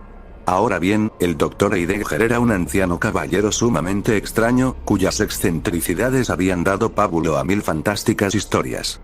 Algunas de estas fábulas, para mi vergüenza sea dicho, no cuentan con más garantía que la de mi propia veracidad. Y si acaso algunos de sus pasajes llegaran a sorprender la buena fe del lector, estoy dispuesto a soportar el estigma de ser considerado un urdidor de ficciones.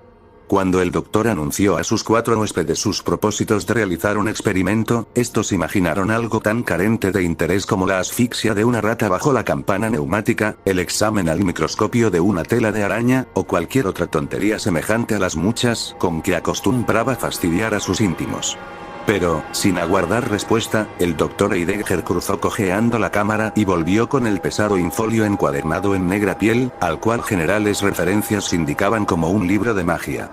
Desprendiendo los broches de plata, abrió el volumen y separó de entre sus páginas de negros caracteres una rosa, o, mejor dicho, lo que fue alguna vez una rosa, pues ahora sus verdes hojas y rojos pétalos habían adquirido un oscuro tinte marrón, y la seca flor parecía próxima a convertirse en polvo entre los dedos del doctor. «Esta rosa», dijo el doctor Heidegger, con un suspiro, «esta misma rosa mustia que amenaza deshacerse, floreció hace 55 años. Me fue dada por Sylvia Ward, cuyo retrato ven allí, y debía adornar la solapa de mi saco el día de nuestra boda. 55 años han pasado entre las hojas de este viejo volumen. Ahora bien, ¿creen ustedes posible que esta flor con más de media centuria pueda adquirir su lozanía de otra hora? ¡Qué necedad!», dijo la viuda Wycherly con displicente inclinación de cabeza. «Es como si usted preguntara si el arrugado rostro de una vieja puede recuperar su perdida frescura». «Véanlo ustedes mismos», respondió el doctor Heidegger. Alzó la tapa del vaso y arrojó la marchita rosa dentro del agua que contenía. En el primer momento flotó ligera sobre la superficie, sin absorber, al parecer, nada de la mezcla. Pronto, sin embargo, comenzó a hacerse visible en ella una singular transformación. Los pétalos, aplastados y secos, se agitaron adquiriendo una profunda coloración rojiza, como si la flor despertara de un letargo de muerte. El esbelto tronco y los manojos de follaje reverdecieron de nuevo, hasta que al fin la rosa de medio siglo atrás llegó a adquirir la frescura del día en el cual Sylvia Ward la ofreció a su prometido. Apenas, pues, había alcanzado la plenitud de su florecimiento, algunos de sus delicados pétalos rojos se curvaban modestamente alrededor de su húmedo corazón, en el cual brillaban 2 o 3 gotas de rocío. Esto es, ciertamente, una bonita superchería, dijeron los amigos del doctor, sin demostrar mayor entusiasmo, pues en la representación de un ilusionista habían presenciado cosas más extraordinarias. ¿Podemos preguntar cómo la realizó? ¿Nunca oyeron hablar ustedes de la fuente de Juvencia? Interrogó el doctor a su vez. El aventurero español Ponce de León partió en su búsqueda 3 centurias atrás. Pero, ¿Ponce de León llegó alguna vez a encontrarla?, inquirió la viuda Wycherly. No, respondió el doctor Heidegger, pues nunca la buscó donde realmente se hallaba.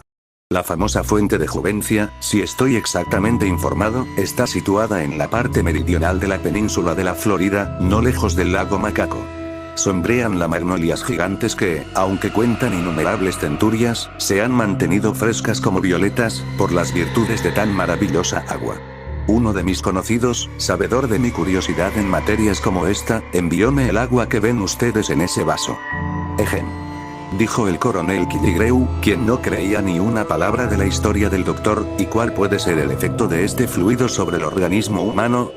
Lo juzgará usted mismo, mi querido coronel, replicó el doctor Heidegger, y todos ustedes, mis respetados amigos, pueden servirse de tan admirable fluido, todo lo que necesiten para recobrar la lozanía de la juventud. En cuanto a lo que a mí respecta, me ha costado tanto llegar a la edad provecta, que no siento el menor deseo de recomenzar. Con el permiso de ustedes, pues, me limitaré, simplemente, a observar los progresos del experimento. Mientras hablaba el doctor había llenado las 4 copas de champán con el agua de la fuente de Juvencia. Parecía contener algún gas efervescente, pues continuamente desprendíanse del fondo de las copas pequeñas burbujas que iban a reventar en la superficie semejando una lluvia de plata. Como el licor difundía un grato perfume, los 4 ancianos no dudaron de sus propiedades cordiales y reconfortantes, y, aunque escépticos en cuanto a los poderes que para rejuvenecer poseía, sintiéronse inclinados a beberlo en el acto. Pero el doctor solicitó un momento de espera. Antes de beber, les dijo, será bueno que con la experiencia adquirida a lo largo de sus vidas, se tracen unas pocas reglas generales para orientaré entre los peligros de la juventud que por segunda vez van a sortear.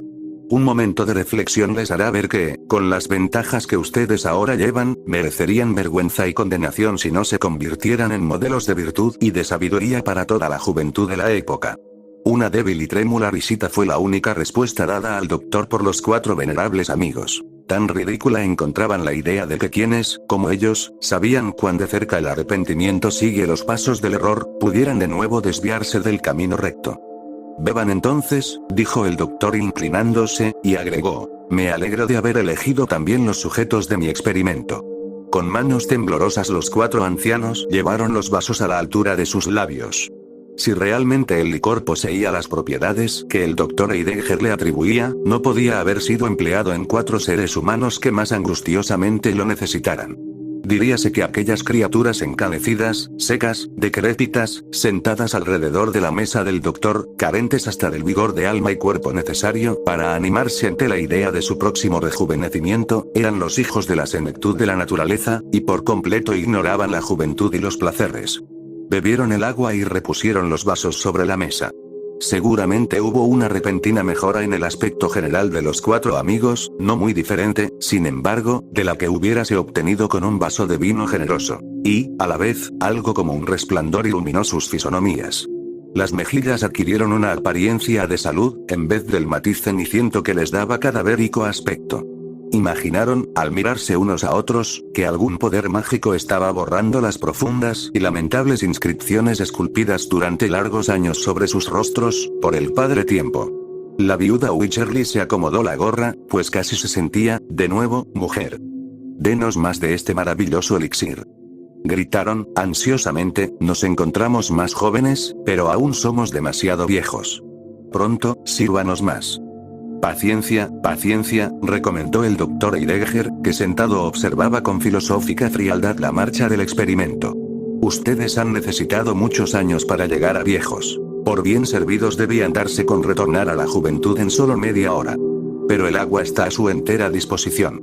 Colmó otra vez las copas con el licor de juventud, y aún quedó de él, en el vaso, cantidad suficiente como para volver a la mitad de los ancianos de la ciudad a la misma edad de sus propios nietos. Todavía chispeaban las burbujas en sus bordes cuando ya los 4 huéspedes del doctor arrebataban las copas de la mesa y vaciaban de un trago su contenido. ¿Eran acaso juguetes de una alucinación?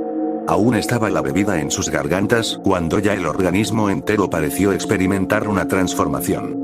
Los ojos volviéronse brillantes y límpidos. Una sombra oscura, cada vez más profunda, se extendió sobre los plateados rizos. Alrededor de la mesa sentábanse ahora 3 caballeros y una dama de mediana edad, que, al parecer, apenas habían transpuesto los límites de la despreocupada juventud. «Mi querida viuda, está usted encantadora», exclamó el coronel Killigreu, que no le había quitado los ojos de encima, mientras de su rostro, tal como la oscuridad corrida por las rosadas luces de la aurora, desaparecían las sombras de la edad. Como la bella viuda conocía de largo tiempo atrás que los cumplidos del coronel Killigreu no siempre se ajustaban a la más estricta verdad, se levantó y corrió al espejo, temerosa de encontrarse con el horrible rostro de una vieja. Mientras tanto los 3 caballeros comportábanse de manera a demostrar que el agua de la fuente de Juvencia poseía poderes intoxicantes, a menos que, en realidad, el alborozo de sus espíritus fuera simplemente debido al vértigo causado por la repentina remoción del peso de los años. El pensamiento de Mr. Gascoigne retornó a los temas políticos, pero sin que fuera posible determinar si hacía referencia al pasado, al presente o al futuro, desde que las mismas ideas y frases habían estado en boga durante los últimos 50 años. Ora lanzaba a pulmón pleno sentencias sobre patriotismo, gloria nacional, o derechos del pueblo. Ora musitaba algún peligroso chisme o materia de desecho, con cautela tanta, que aún su propia conciencia no habría podido llegar a enterarse del asunto. Ora hablaba con reposado y firme acento, en tono de profunda deferencia, como si un oído real estuviera pendiente de sus bien redondeados periodos. Durante todo este tiempo el coronel Killigreu había estado canturreando una bonita canción de taberna, acompañando el estribillo con el retintín del cristal, mientras sus ojos buscaban la fresca figura de la viuda Wycherly. En el otro extremo de la mesa Mr. Medbourne absorbíase en el cálculo de los pesos y centavos necesarios para llevar a cabo un proyecto en extremo audaz, el de proporcionar hielo a las Indias Orientales por el extraño expediente de uncir ballenas a los icebergs del polo. En cuanto a la viuda Wycherly, de pie frente al espejo, hacía cortesías, con bobalicona sonrisa, a su propia imagen, saludándola como al amigo más amado. Acercaba bien su rostro al espejo como para cerciorarse de que alguna arruga o pata de gallo, cuyo recuerdo no se borraba de su mente, había realmente desaparecido. Quería saber, asimismo, si la nieve de sus cabellos habíase fundido tan completamente como para permitirle arrojar lejos de sí la venerable gorra que los cubría. Por último, arrancándose con viveza de tal contemplación, dirigióse hacia la mesa esbozando un paso de baile. «Mi querido y viejo doctor», gritó, «por favor, se lo suplico, deme otra copa». «Ciertamente, querida señora, ciertamente», replicó el complaciente doctor. «Vea, las copas ya están llenas». Allí estaban, en efecto, las 4 copas llenas, hasta los bordes, de la maravillosa agua, que, con la pulverización producida por la efervescencia de su superficie, semejaba el trémulo brillo del diamante. Ya el sol estaba poniéndose, de manera que las sombras comenzaban a invadir la habitación, pero un tenue resplandor, casi lunar, centelleando en el vaso, iba a caer, a la vez, sobre los 4 huéspedes y sobre la venerable figura del doctor. Sentábase este en un amplio sillón de roble, con ricas tallas y elevado respaldo, en una actitud de digna ancianidad, que bien hubiera cuadrado al propio Padre Tiempo, cuyos poderes, excepción hecha de los componentes de esta afortunada compañía, nadie había osado nunca disputar. Ya habían apurado la 3ª copa de la fuente de Juvencia, pero sentíanse casi aterrorizados por la enigmática expresión del rostro del doctor. Mas, muy pronto, la pujante irrupción de la vida nueva dilató sus arterias. Estaban ahora en la flor de la juventud. La edad, con su miserable séquito de molestias, preocupaciones y enfermedades, había quedado muy lejos. Recordábanla tan solo como un sueño, del cual hubieran, con gozo, despertado. La frescura del alma, tan pronto perdida, sin la cual las sucesivas escenas del mundo son solo una galería de marchitos cuadros, puso otra vez su nota de encantamiento sobre todas sus perspectivas. Sentíanse como los seres recién creados de un nuevo universo. «Somos jóvenes. Somos jóvenes», repetían exultantes. La juventud, como suele hacerlo la extrema edad, había borrado las características propias, fuertemente acusadas, de la madurez, haciéndolos asemejarse entre sí. Formaban un grupo de animados jovenzuelos, casi enloquecidos con la exuberante frivolidad de sus años. El más singular efecto de su alegría era su tendencia a hacer mofa de las enfermedades y de la decrepitud, de las cuales habían sido recientes víctimas. Reían fuertemente de los anticuados atavíos, los sacos amplios como faldas y los colgantes chalecos de los hombres, lo mismo de la vieja gorra y del traje que la fresca muchacha vestía. Uno cruzó renqueando la habitación, cual si fuera un gotoso abuelo. Otro colgó los anteojos sobre su nariz, simulando leer en los negros caracteres del libro de magia. El tercero ocupó una silla de brazos para remedar la respetable dignidad del doctor Eidenger. Pero bien pronto todos juntos, profiriendo gritos de alegría, saltaron alrededor de la pieza. En cuanto a la viuda Wycherly, si tan fresca damisela puede ser llamada viuda, corrió hacia el sillón del doctor con su rosado rostro animado por traviesa y alegre expresión. Doctor, viejo y querido amigo del alma, venga a bailar conmigo. Entonces los cuatro jóvenes rieron más fuerte que nunca, al pensar en la extraña figura que el pobre viejo médico haría en tales circunstancias. Sírvase excusarme, respondió el doctor. Estoy viejo y reumático, mis días de baile pasaron hace tiempo. Pero cualquiera de estos alegres caballeros estaría contento con tan encantadora compañía. Dance conmigo, Clara, dijo el coronel Killigrew. No, no, la acompañaré yo, gritó Mr. Gascoigne. Ella me prometió su mano hace 50 años, exclamó Mr. Medbourne. Todos se agruparon a su alrededor. Uno se apoderó de sus manos con apasionado apretón. Otro pasó el brazo alrededor de su cintura. El de más allá hundió sus dedos entre los brillantes rizos que la gorra dejaba al descubierto. Ruborizada, anhelante, arrojando por turno su cálido aliento a los tres rostros, la viuda forcejeaba entre regaños y risas, y, luchando por libertarse, quedó inmovilizada bajo el triple abrazo. Nunca la rivalidad juvenil, proponiéndose alcanzar los favores de una hechicera belleza, ofreció cuadro más vívido. Y sin embargo, por un extraño equívoco, debido a la oscuridad de la cámara y a los anticuados trajes que todavía vestían, hubiérase dicho que el alto espejo reflejaba las figuras de tres viejos, marchitos y encanecidos señorones, contendiendo, ridículamente, por la descarnada fealdad de una anciana surcada de arrugas. Pero ellos eran jóvenes. Sus ardientes pasiones lo probaban. Inflamados hasta la locura por los coquetos manejos de la joven viuda, los tres rivales comenzaron a intercambiar amenazadoras miradas. Pronto, alejándose de la disputada belleza, trabáronse en fiero combate. En el ardor de la lucha la mesa fue volcada y el vaso rompióse en 1000 pedazos. La preciosa agua de Juvencia corrió por el piso como brillante arroyuelo, humedeciendo, al pasar, las alas de una mariposa que, envejecida en la declinación del verano, habíase posado allí para morir. El insecto revoloteó por la pieza, y fue a asentarse sobre la nevada cabeza del doctor Eidenger. Vamos, vamos, caballeros. Vamos, Madame Wycherly, exclamó el doctor, me veo obligado a protestar contra esta algarabía. Quedáronse quietos, y un estremecimiento los sobrecogió, pues les pareció como si el encanecido tiempo los proyectara hacia atrás, arrancándoles de su soleada juventud, para hundirlos en el lejano, frío y oscuro pasadizo de los años.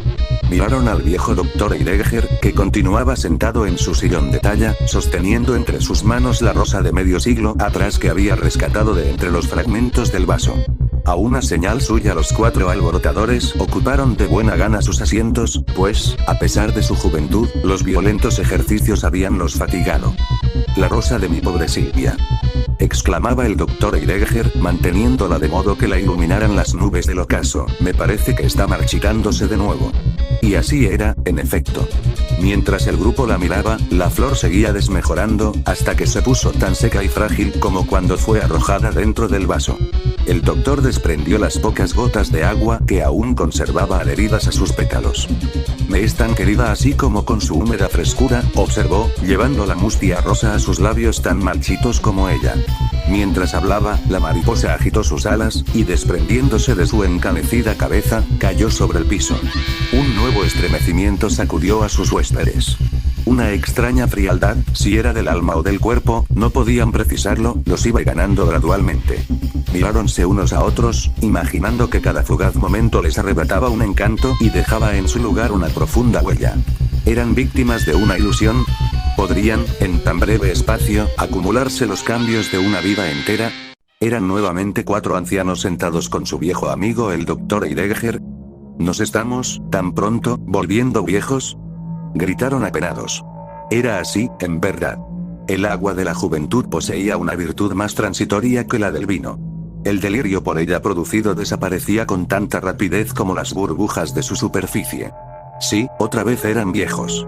Con repentino impulso, revelador de la mujer que aún alentaba en ella, la viuda apretó contra su rostro las descarnadas manos, ambicionando la protección del sepulcro, ya que no podía conservar su belleza. Sí, amigos, son ustedes otra vez viejos, dijo el Dr. Heidegger, y he aquí que el agua de juventud está totalmente desperdiciada en el piso. Bien.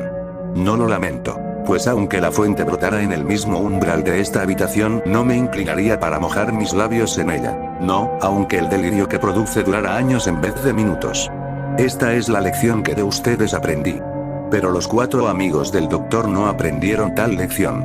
En ese mismo momento acababan de planear un peregrinaje a la Florida, para beber allí, insaciables, a la mañana, al mediodía y a la noche, el agua de la juventud.